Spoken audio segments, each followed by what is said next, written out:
I have a topic that's near and dear to my heart. I spend a lot of time on the water, as you know, and every once in a while I get some irate kook coming running down, some of them with pellet guns, some of them with squirt guns, some of them with buckets of water, some of them with whatever you've got, stones, I've been throwing stones at, saying, "Get off of my dock, this is my water, you can't fish my water." And I say, crap. We have acts within our Constitution, our laws, that actually protect us from idiots like that, and spell out in plain English that we have every right to fish that water. That act is called the Fish and Wildlife Conservation Act, and specifically just a very short little paragraph, Section 13, spells it all out, that they cannot interfere with us. And we'll get into it as we go, but let's bring in our guest. My first guest is Jerry Ouellette, the ex-Minister of Natural Resources for the Conservative government and the current critic for Aboriginal Indian Affairs. Jerry, welcome to the show. Always a pleasure. It's great to be on the air. Well, you know what? It's great that you take the time to be with us. My other guest is Sean Rickard. Of course, he was the host and creator of Urban Outdoor Adventures. That was a very popular television show a few years ago, and he decided to do a couple of different things. But one of the most important and creative things that he did was create a communication board on LinkedIn called Recreational Fishing Industry Professionals. And folks, you need to be part of that, and it's free to join. If you want to be kept informed of what's going on and also be kept informed of Sean's opinion, you need to be part of that board. So welcome to the show, Sean. Thank you, Reno. It's a pleasure to be on the show, mate. Thanks for calling me in. No problem at all. So I read that your latest posting, if you will, I guess yesterday, and where you bring up the ugly story. And you know what? Last year when I read it, I didn't pay much attention to it, but obviously it's happened again. And the ugly story, folks, is this. For those of you familiar with the Scarborough Bluffs, very nice marina area. It's one of the nicest ones in southern Ontario, certainly in the Toronto area. Very welcoming, very beautiful, very pristine, and it's ours. It's our tax dollars pay for everything around the outside of that thing. It's ours. The water is ours. The ground is ours. Everything is ours. So Sean was fishing, and as Lake Ontario sometimes gets snotty, he started coming into the marina and started fishing in the marina. Sean, rather than me explain it, tell us a story from last year first. Yeah, I think that's probably a good place to start. I mean, this whole situation and this scenario has been going on for many years now. You know, you get the odd comment from marina staff and the manager there, telling you that it's illegal to fish in there, there's no fishing, and you get into a bit of a back and forth with them. But last year I was in there, I was actually guiding at the time. I have a guide service, Euro Canadian Outfitters, and I was in there with some clients. It was actually a mother and father from Ohio and their 13-year-old son. And we were making hang on, just hold there for a second. So folks, get the picture here, okay? These are American guests of Sean who are coming into the our homeland, Ontario. Let's not, forget Canada. We're talking Ontario because this is where we live. Coming into our homeland to bring tourism dollars into our hometown to be entertained. And here comes an idiot on the dock. Sorry, Sean, go ahead. Yeah, no problem. It really is quite crazy, and obviously this individual was a few bricks short of a load and a little bit deranged, I think. But anyway, we were making our way down through the channel. We don't generally go into the docks too much. We fish the main channel there. There's a whole slew of bays that we fish in and around Toronto, and Scarborough Bluffs just being one of them. Like you said, when it gets a bit snotty, we'll pop in there and fish for pike for a bit, and you can get some good fish in there from time to time. So we're making our way down through. We're casting, and I'm always very cautious to advise the guests, not to cast towards the boats, so that we don't cause any damage or annoy anybody. If there's people on the boats, we generally try and avoid those areas. Anyway, we're making our way down to the gas dock, and an employee of the Bluffers Park Marina came out. You can always tell they wear the red T-shirts down there, and basically told me that I need to leave. And I said, why is that? And his response was, well, it's illegal to fish in here. We don't allow it. And you need to leave right away. And I said, well, we're going to carry on, and, I suggest you carry on with your day, and we won't bother you if you don't bother us. And the guy got a little bit irate and said, listen, if you don't get out of here, I'm basically going to get a boat and ram you out of here. So I thought he was kidding, just an idle threat. But no, he ran off down the dock and jumped in their little red tugboat down there that has like a ram bar on the front, and came out after me. And at that point, I figured he was serious, and he was coming right at us. So I advised my guest to sit down.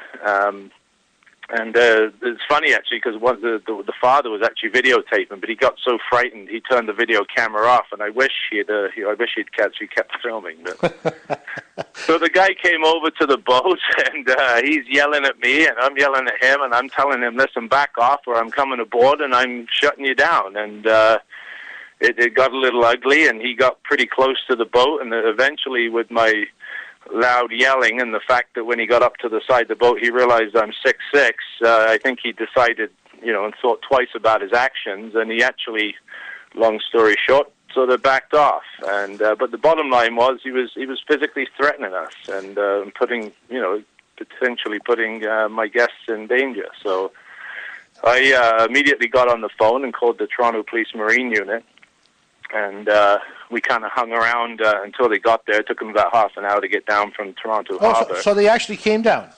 They did come down, yeah. Well, I phoned, because they said they were going to phone the police. I said, well, don't bother. I'm phoning them right now. So, okay. So I called the Marine Unit. Rather than get into a physical, confrontation with them, I decided I'd call the police and let them deal with it, because I know that, with the Fish and Wildlife Conservation Act, as you said, in Section 13, it supposedly protects us against being harassed by individuals. Okay, so hang in there. Hang on for a second. Let's bring Jerry in on this. So Jerry, so obviously you deal with all your, I'm going to put quotation marks around here, all your friends at Parliament every day of your life, because that's what, you're a career politician, you've been doing it all your life, you do it well, you're very intelligent, I know you don't, you know just when to say what so you don't get people pissed off, I get that. But there's a bunch of people in there that don't want to listen to guys like Sean or anybody else that wants to complain about these laws that we have, and specifically this one here is the Fish and Wildlife Conservation Act, Section 13. Yep. Fill us in a little bit about what goes on. Okay, well, a couple things. Bill 139, the Fish and Wildlife Act, is a compilation of a number of bills that bring together all the Fish and Wildlife Act brings together all the bills that pertain to the fish and wildlife. So Chris Hodgson brought in Bill 139 that specifically states it was against the law to harass anybody legally hunting and fishing out there in the province of Ontario. And then there was, I brought in, when I was Minister, Bill 235, which is the legal right to hunt and fish in the province of Ontario in accordance with the law. And so effectively what's happening here is obviously some individuals feel protective of what they think is their own domain or their own property rights, where that doesn't fall into play at all. I had similar situations like this in the past, and the first thing I asked the individuals are you an agent or an officer of the law? Of course, they're going to say no. And I said, well, the first thing then you better do is call the cops and don't get confrontational, because if you want to deal with this, we can deal with it one way. You can call or I can call, because you obviously don't know what you're talking about.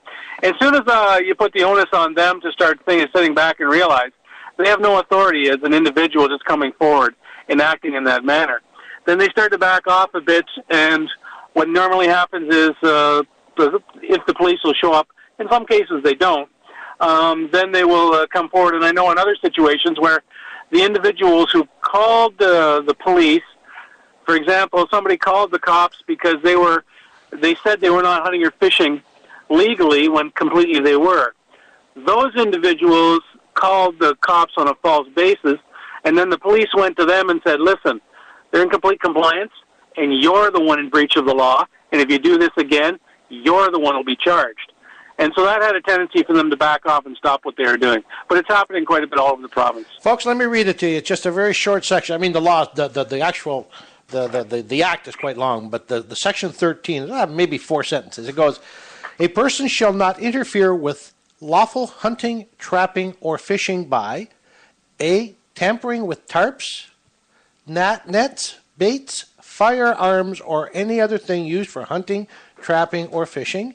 B. Placing himself or herself in a position for the purpose of interfering that hinders or prevents hunting, trapping, or fishing. Or C. Engaging in an activity for the purpose of interfering that disturbs or is likely to disturb wildlife or fish. Which is, that's it. That's the whole thing.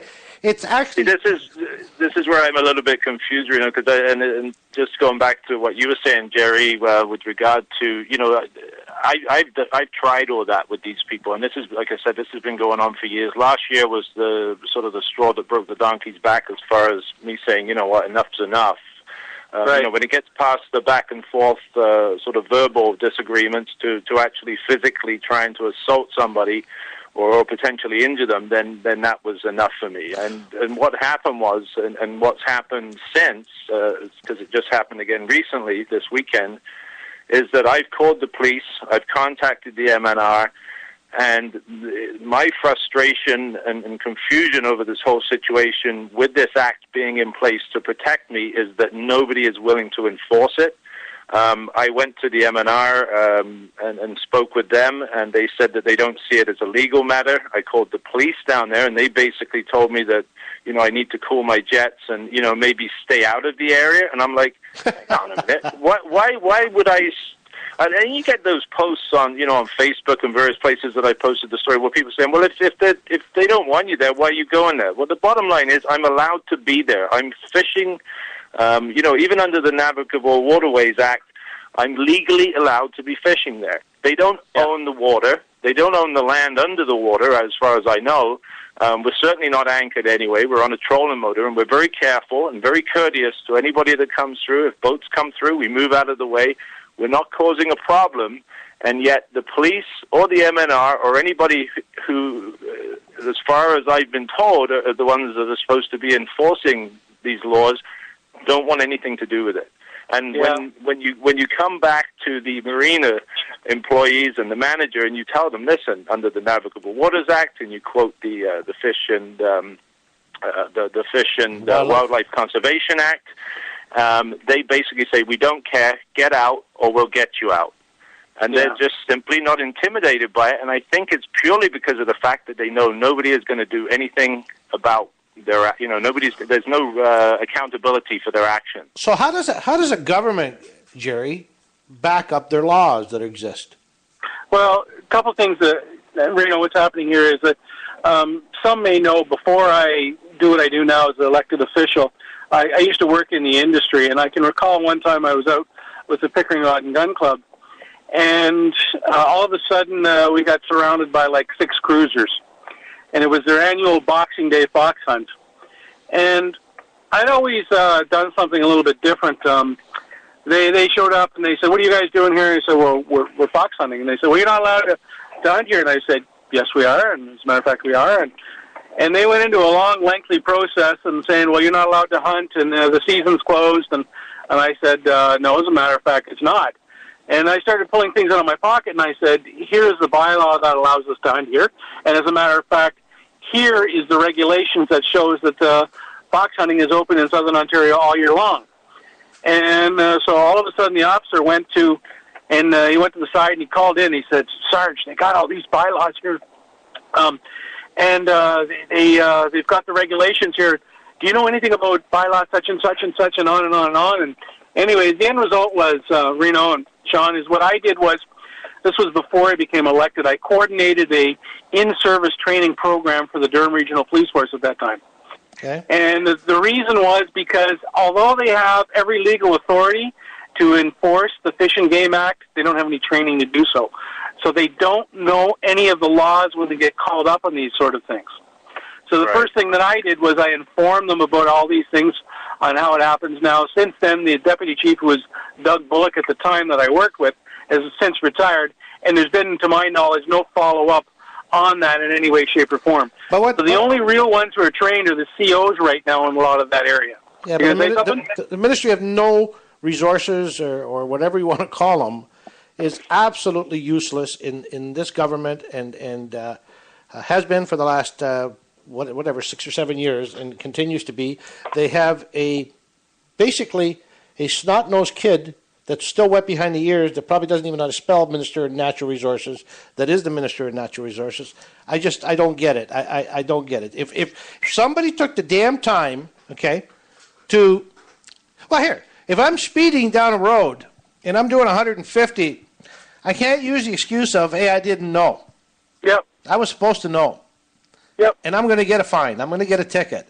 So these idiots, and I'm going to call them idiots, and I don't normally call people idiots, but these idiots are who are supposed to be upholding our law and making sure that everybody in life goes through life smoothly, if you will.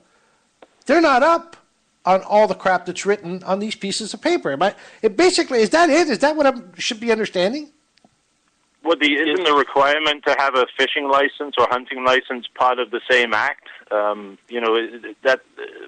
It's all part and parcel of the same act with regard to if you don't have one, they're going to enforce it.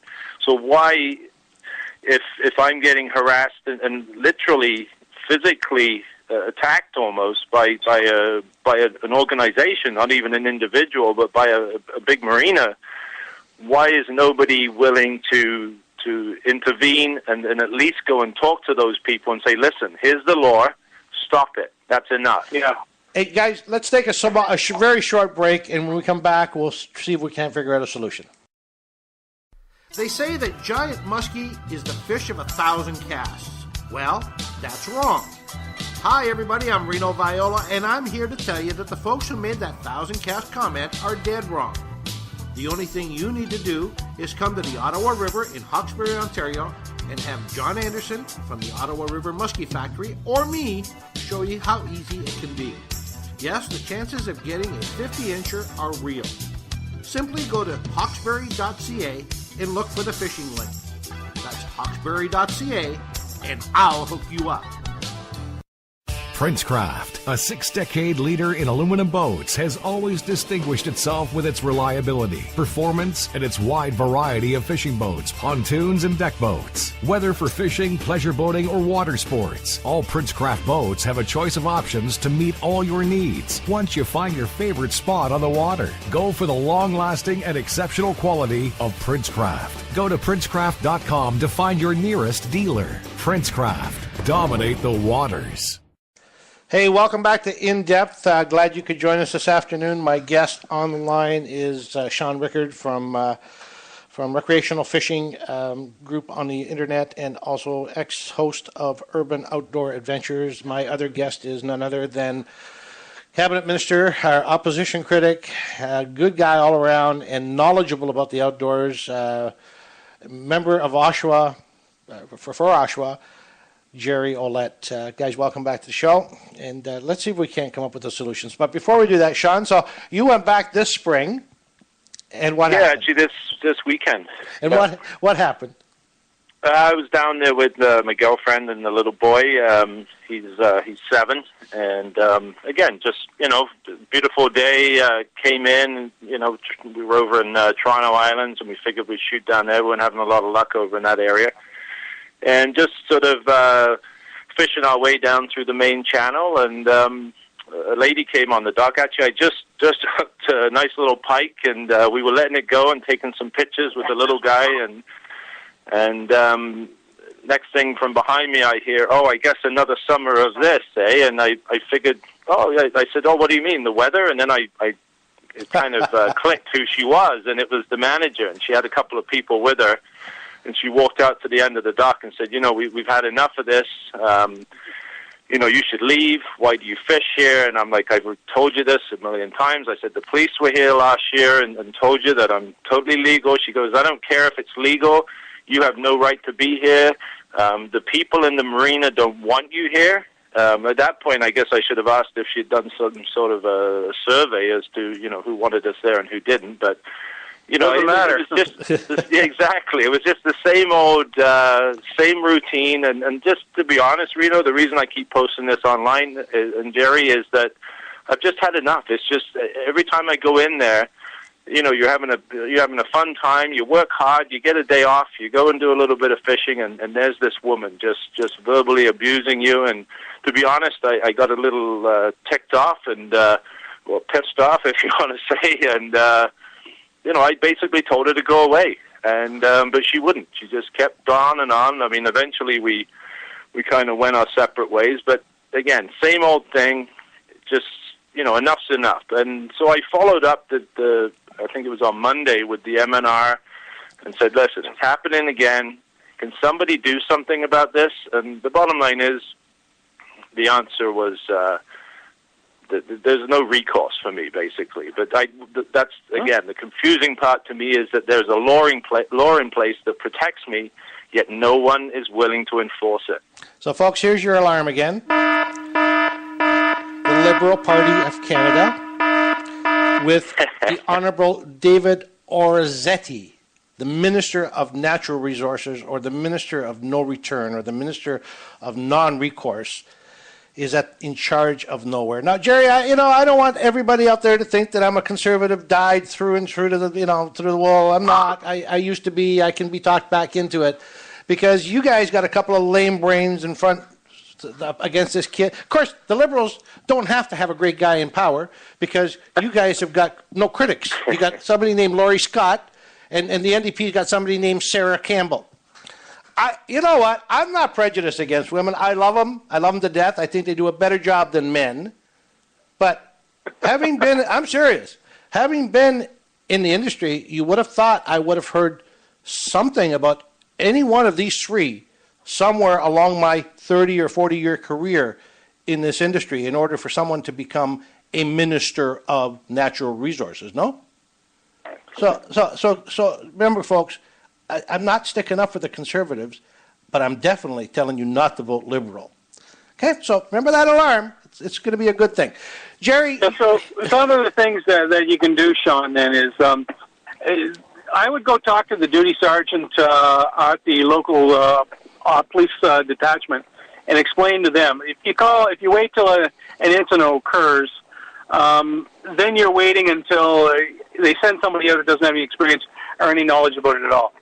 If you go in and file an occurrence, they have a record of these things happening on a regular basis, and they're more likely to react when they're informed, and it gives them time to do the research on the actual legislation. If you bring it in, you can show it to them. You're not going to get anywhere at that particular point, but in the future, they're more likely to be informed about it and know what options they have, or get directions from their duty inspector or superintendent at that particular time and how they want to manage those things. The other options that are available is that you as an individual do have the ability to go and lay charges against them under that act directly to a judge yourself. Really? And if that's something that you wanted to do, you document the individuals, and as much information as you can about the situation, the times and the location, and then you have the ability to go and directly see a judge upon your own, and which time you can lay charges. If the police, a lot of times, and quite frankly, they look at it as a low priority in this, and that's why I created that first relationship with the MNR and with the Durham Regional Police, so that they would get more informed about it, know how to call. When I talk to the officers now, they say, "Hey, we got a call that somebody's fishing down there," and most of the time they tell me it's really garbled out there, Sarge. I didn't get that. I can't hear you right now. It's because they're afraid. They don't know what's going on. And a couple of ones I've talked to have gone down to the Oshawa Creek, and the guy says, "What are you doing with 8 fish there?" And he says, "Well, I'm allowed 12. "Well, what do you mean you're allowed 12? "No, you're not." He said, "Yeah." I said, "Okay, well, if you're allowed 8 fish, then you just make sure you do it within the law, okay?" And he walks away, and everybody's happy when really they don't know how to react in a lot of those situations. Right. What you're doing is you're informing the local body of this is potentially happening. Here is the legal right to do so, and here is the law by which it can be enforced, and to notify the MNR office, the conservation officer, as well. You want to talk to the CO as opposed to the district office, because they work independently of each other. Okay, I just to backtrack a bit about what you initially said there, the judge idea, I like that. I was certainly looking to following up on that. But with regard to calling the duty sergeant, I actually did that last year. because I followed up with them when I got back because I wanted to know what sort of recourse I had, because it wasn't until after the fact that I realized that the Fish and Wildlife Conservation Act actually existed until somebody pointed out to me on Facebook. Right. So I did follow up with them, and I asked to speak to the duty sergeant. They basically got back to me and said that the duty sergeant wasn't available to speak to me. They had a community officer call me back, and that was the fellow that essentially told me that he'd looked into it and that his advice to me would be to stay the hell away from the bluffs. And so this year, so after I sort of put him straight, and and he essentially stuck to his guns and said, well, listen, if you're getting problems down there, stay away, right? So this year I did the same thing, came back, followed up with them, asked to speak to somebody, and this year they told me it's a civil matter and there's nothing they can do. Yeah, so some of the things that you can do is you just need a paper trail. You get the officer that you spoke with, their name, and ask them to put that very specifically in writing, and which they won't do. They will be absolutely paranoid to do that. And then when the duty sergeant won't talk to you, you call the duty inspector. And if the duty inspector won't talk to you, talk to the duty superintendent. And but you take the proper calls, because if you go right to the top, then you just have a tendency to tick off everybody below you. Right. So, and that's one of the ways to work with the policing community. And what you're trying to do is resolve an issue not just for yourself, but for future individuals, not only at that location, but at any other ones that potentially it can happen at as well. Well, that's kind of one reason I went to bat on this, is the fact that I do know other people that go down there, and not necessarily, either social media savvy or even savvy with the law. And it's essentially to prevent this from happening again to other people. Because like Reno said, it's not just the Scarborough Bluffs. I mean, this is quite an extreme case in the fact that there literally was almost a physical attack.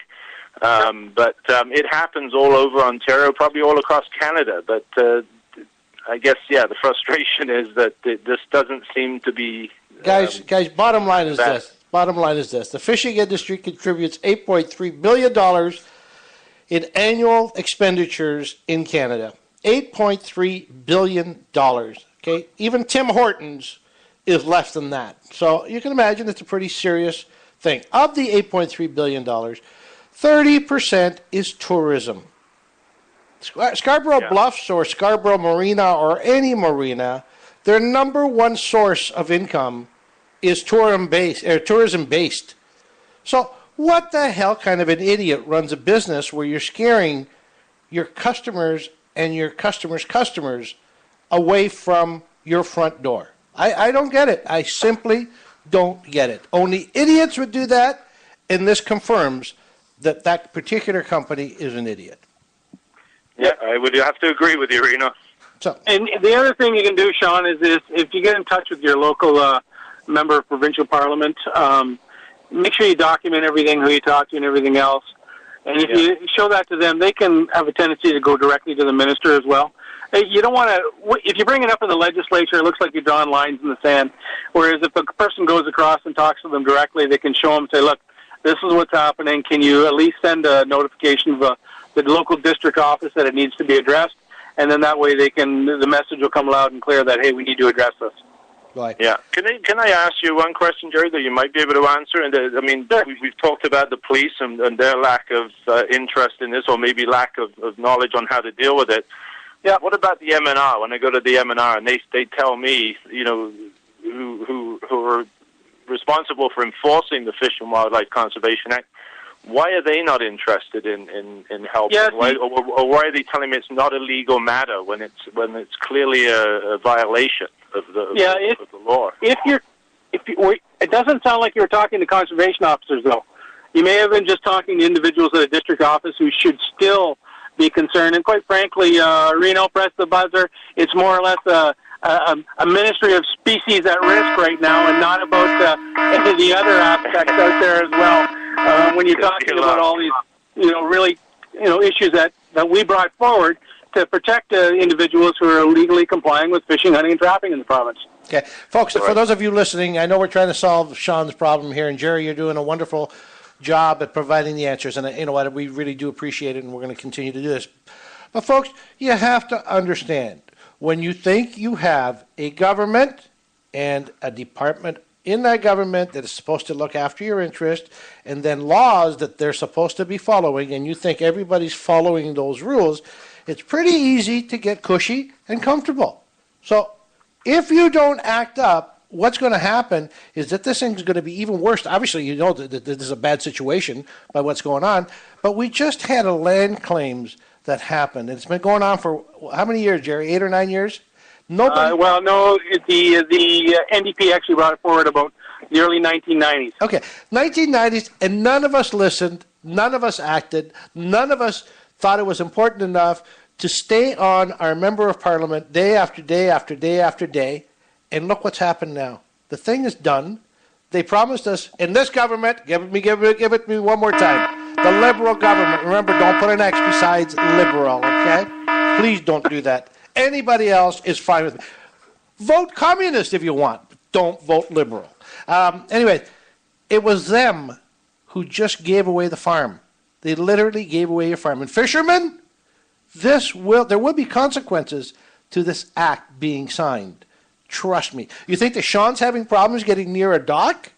This will seem just infantile compared to what's about to come up. So get involved. Be vocal. Be heard. That's one of the nice things about this particular country and this particular province is that we're supposed to have this God-given right that we can be vocal and no one can do anything about it. I'm certainly going to give you airtime to vent. Jerry's certainly going to give you the advice that you need because he knows the laws and the way things are written and done on the inside of the government. So the only thing that's missing out of here is you with legitimate complaints like Sean has. And Sean, you bring up a good point, Reno, and I've told a few people this over the last few days. You get people, you post this stuff on Facebook or LinkedIn or wherever you do, and you get people, like I said, advising you, well, if you get in problems, stay away. No, I say no. You know what? I'm entitled to be there. I'm going there. Make sure you do your research, that you know that that there aren't certain laws that apply that permit you from being there. But if you're entitled to be there and somebody's giving you grief, speak up. Tell them to piss off. It's like, don't be afraid to stand up for your rights. Well, and that's what's happened. We've all decided not to stand up for our rights. We've all decided to let them piss on us, basically, and just shut up and take it until after the fact. And it's probably too late to do certain things about certain times. The Americans keep quoting about their first, however they quote it, their constitutional rights, their First Amendment. They keep quoting that over and over again. And we've got a better system than the Americans, and we don't even know that it exists. So this is crap. And if you want everybody to piss on you, that's exactly what's going to happen. I'm sorry, guys. I'm really mad about this particular incident. I know the folks down at Bluffers Park Marina. I know them. Okay, I know them. And so, Sean, you're not one iota out of line speaking the way you do. Again, I think it's idiots that turn away customers or potential customers or tourism from Ohio. I can't believe that one. Away from their front door. Do you think the Ohioans had no eyes or ears? Do you think they're not going to go back to somebody in Ohio that probably had a boat that was going to come into Ontario and spend money with us and tell them, don't go to Ontario, these guys are crazy? Do you not think that happens? Please use some common sense, for God's sakes. I can't handle it. Yeah. Pull me out of this one, boys. Pull me out. Well, you're right, Reno. I mean, the thing is that people need to understand that we can all get along, and especially in situations like this. The way Sean's projected this whole thing is that there was he's not impacting the fishing industry or the boating industry in that particular area in any way, shape, or form. So I don't know why that they would act this way. And anyways, it's certainly good to hear that he's standing up for what is right in the particular situation. Sean, thank you for making us aware. Hopefully you feel better for venting. Hopefully some idiot is listening. Jerry, I want to thank you for taking your time. I know you're very busy, and I do appreciate every time you come on the show, for taking your time and helping us with the knowledge that you have of the way things work internally, and also of trying to make all members of Parliament aware of these conversations that we're having. It's only one. It's one of the only ways that they're going to listen to us is if another one of their own forces them to listen. So I appreciate that.